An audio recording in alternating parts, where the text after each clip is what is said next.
L'appel est arrivé à 12h47, pendant que je présentais le bilan trimestriel à 15 membres du conseil d'administration. Madame Dubois, ici Monsieur Bernard, le directeur de l'école élémentaire Victor Hugo. Vous devez venir immédiatement. Il y a eu un incident avec Emma. Mon sang se glaça. Est-ce qu'elle est blessée? Elle est physiquement indemne, mais extrêmement bouleversée. S'il vous plaît, venez maintenant. Nous vous expliquerons à votre arrivée. J'ai abandonné la présentation, laissant les cadres dirigeants déconcertés, fixant ma chaise vide. Le trajet de 20 minutes n'en a duré que 10. Je ne me souviens d'aucun feu rouge. Quand j'ai fait irruption par les portes de l'école, je pouvais l'entendre hurler depuis le bureau d'accueil. Elle ne pleurait pas, elle hurlait. Le genre de hurlement primal qui s'échappe d'un enfant quand quelque chose d'incompréhensible s'est produit. J'ai dépassé la secrétaire en courant et j'ai trouvé ma fille de 8 ans, élève en CE2, recroquevillée dans le bureau de l'infirmière scolaire, une serviette enroulée autour de sa tête. Quand elle m'a vue, elle s'est jetée dans mes bras. Maman, maman, elle a tout coupé. Elle a coupé tous mes cheveux. J'ai retiré la serviette et j'ai eu le souffle coupé. La magnifique chevelure auburn d'Emma, ses cheveux qui lui tombaient jusqu'à la taille et qu'elle laissait pousser depuis la grande section de maternelle, ce qu'elle portait en 13 couronnes pour son audition, avaient disparu. Pas simplement coupés, mais massacrés. Des mèches entières manquaient, des plaques de peau jusqu'au crâne, des entailles irrégulières comme si quelqu'un avait utilisé un sécateur de jardin sur sa tête. Qui a fait ça? Ma voix était d'un calme mortel. Le directeur, Monsieur Bernard, s'éclaircit la gorge. Il y a eu une situation votre sœur. C'est Tati Sophie qui a fait ça, sanglota Emma. Elle a dit que j'avais volé le rôle de Lily. Elle m'a maintenue au sol et elle a tout coupé. La pièce se mit à tanguer. Ma sœur, Sophie, enseignait en classe de CE2 dans cette école. Sa fille, Lily, était dans la classe d'Emma. Elles avaient toutes les deux auditionné pour le rôle d'Alice dans la production de l'école d'Alice au pays des merveilles. Emma avait obtenu le rôle. Où est-elle? Je me suis levée, tout mon corps vibrant de rage. Madame Dubois, veuillez vous asseoir. Où est ma sœur? Elle est dans mon bureau avec l'inspecteur d'académie et la police. La police? Parfait, parce que ce que je voulais lui faire nécessiterait sans aucun doute leur intervention.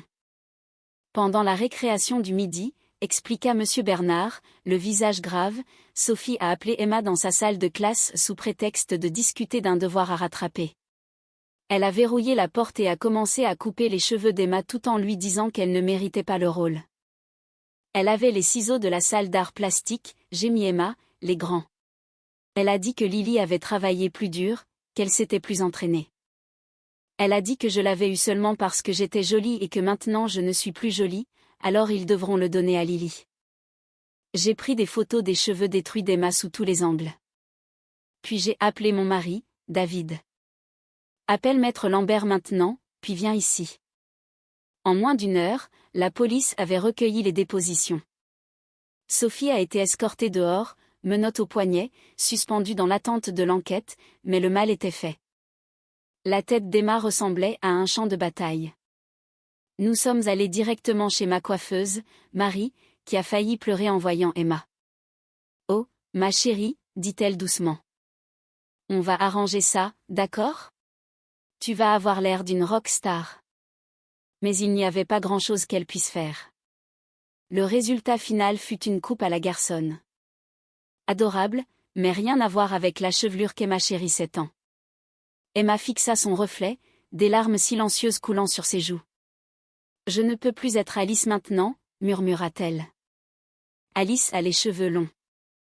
C'est à ce moment-là que mon téléphone sonna. C'était ma mère.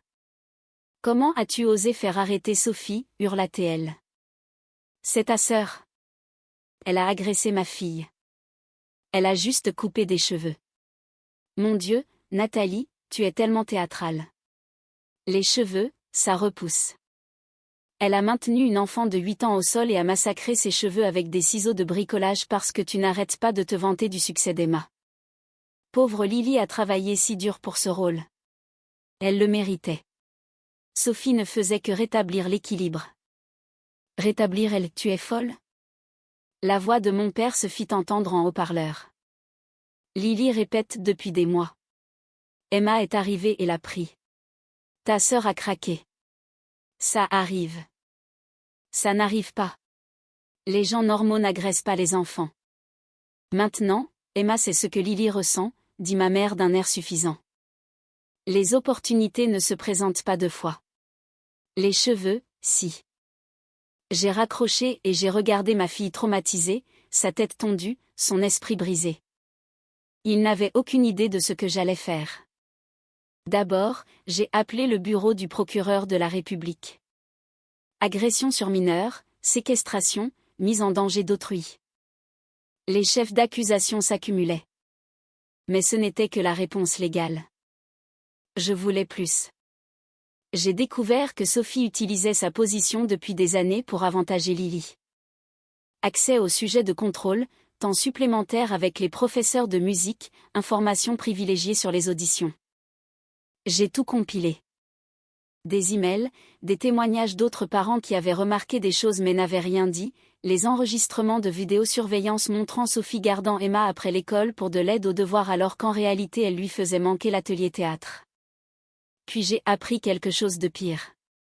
Ce n'était pas la première fois. Une mère nommée Carole m'a contactée après avoir entendu parler d'Emma. 2 ans plus tôt, son fils Michel avait battu Lily lors du grand concours de dictée de l'école. Le lendemain, il avait eu un accident dans la cour de récréation, qui s'était soldé par un poignet cassé. Il n'avait pas pu participer au final régional. Un autre parent, Jacques, a raconté que sa fille avait remporté un concours d'art plastique devant Lily. Son dossier de travaux avait mystérieusement disparu de la salle d'art plastique, à laquelle Sophie avait les clés. Un schéma de comportement. J'ai tout documenté. La réunion de la commission disciplinaire de l'académie était bondée. Je m'en étais assuré, en envoyant l'histoire à tous les groupes de parents d'élèves, à toutes les pages Facebook locales, à tous les médias. Une enseignante agresse sa nièce pour un rôle dans la pièce de l'école, faisait les gros titres. Je me tenais à la tribune avec Emma à mes côtés, sa coupe à la garçonne rappelant brutalement ce qui s'était passé. Sophie Leclerc a instrumentalisé sa position pour maltraiter les enfants qui surpassent sa fille, commençai-je d'une voix ferme. Ma fille est la dernière victime, mais pas la première. J'ai tout présenté, les témoins, les enregistrements, le schéma. Les parents haletaient. Les membres de la commission s'agitaient, mal à l'aise. Puis la défense de Sophie a pris la parole. Mes parents. C'est une affaire de famille qui a pris des proportions démesurées, a dit ma mère. On coupe tout le temps les cheveux des enfants. Par leur coiffeur, pas par leurs enseignantes, a crié un parent. Lily est dévastée, a ajouté mon père. Elle a travaillé plus dur qu'Emma ne l'a jamais fait. Alors elle aurait dû mieux réussir son audition, ai-je répondu.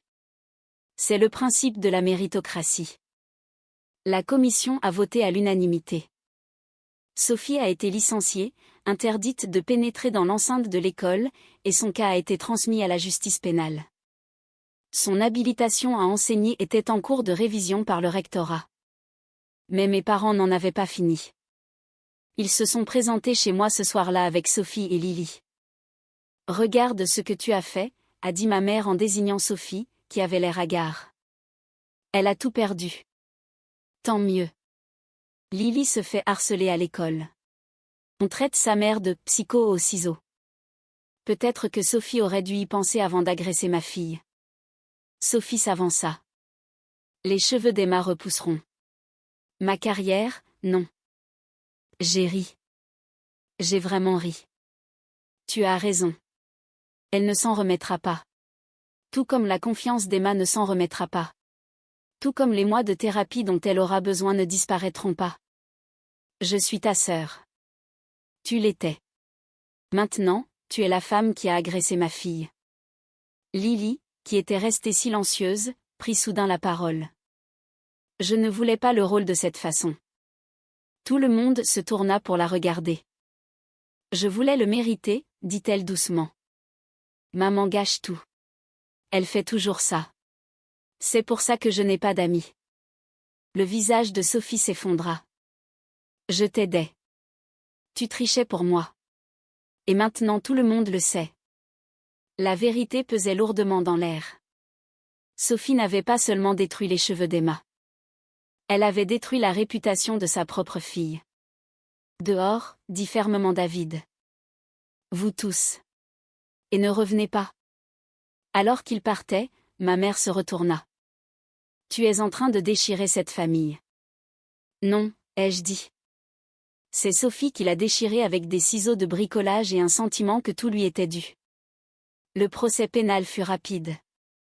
Agression sur mineur avec abus d'autorité, 18 mois de sursis avec mise à l'épreuve, obligation de suivi psychologique et radiation définitive de l'éducation nationale. Le procès au civil s'est soldé par un dédommagement suffisant pour couvrir la thérapie d'Emma et plus encore. Mais la vraie justice est venue d'Emma elle-même. Le metteur en scène l'a gardée pour le rôle d'Alice, en disant « Alice subit d'étranges transformations au pays des merveilles. Ta nouvelle coiffure est parfaite pour le rôle. » Le soir de la première, Emma a régné sur la scène. Sa coupe à la garçonne scintillait sous les projecteurs, sa confiance rayonnait. Elle avait pris la pire chose qui lui soit arrivée et l'avait transformée en force. Sophie n'était pas là, bien sûr. L'injonction d'éloignement s'en assurait. Mais mes parents sont venus, assis au fond, essayant d'être discrets. Pendant l'entracte, ma mère s'est approchée. Elle est merveilleuse. Elle l'a toujours été. Tu étais juste incapable de voir au-delà de Lily pour le remarquer. Nous avons eu tort, admit-elle doucement. Sophie, elle se fait aider. Vraiment aider. Et Lily est aussi en thérapie. Tant mieux pour elle.